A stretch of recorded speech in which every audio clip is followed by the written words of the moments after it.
Boogie Woogie is a style of popular music derived from ragtime and blues music. It has a lot of similarities to pop and rock and roll and rhythm and blues music in that it's often quite simple. We kind of just playing quavers on the hi-hats and we're using crotchets and quavers in the snare and bass drum.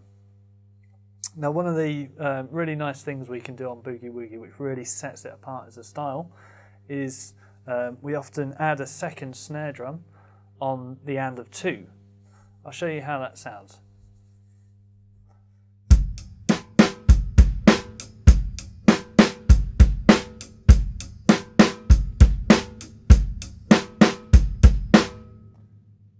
Now this adds a bit of bounce and a bit of drive to the music. The music is generally very upbeat, very happy, so it needs this kind of lift and this push.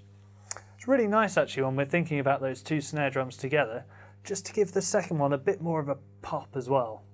If we go heavy on the first one and then play the second one quieter, it doesn't quite have the same lift as the dum da ah dum gum ah dum da ah dum gum ga.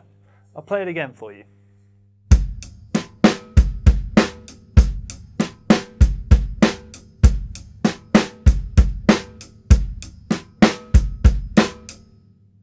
Fill-ins in this style are often quite simple, uncluttered, really clear, and they're just used to give the piece a lift at the end of a phrase or at the end of a section.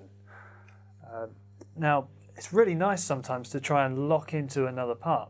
So in this example that we're going to hear, in the last bar of the excerpt, which is a repeated cycle, in bar 16, the keyboard plays constant quavers. So it's really nice to kind of join that. I'll give you a 4-bar example, playing 3 bars groove and then a fill-in that would lock in with that, which we'll hear in the example later on too.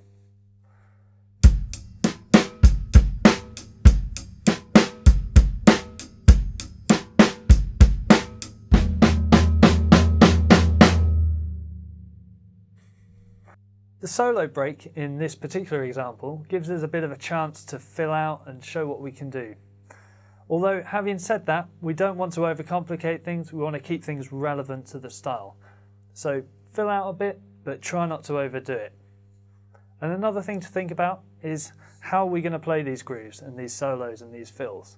Well, actually, this is typically a kind of 50s, 60s style, and back in those times, quite often drummers played with a much lighter touch. They were much more influenced by jazz and by blues.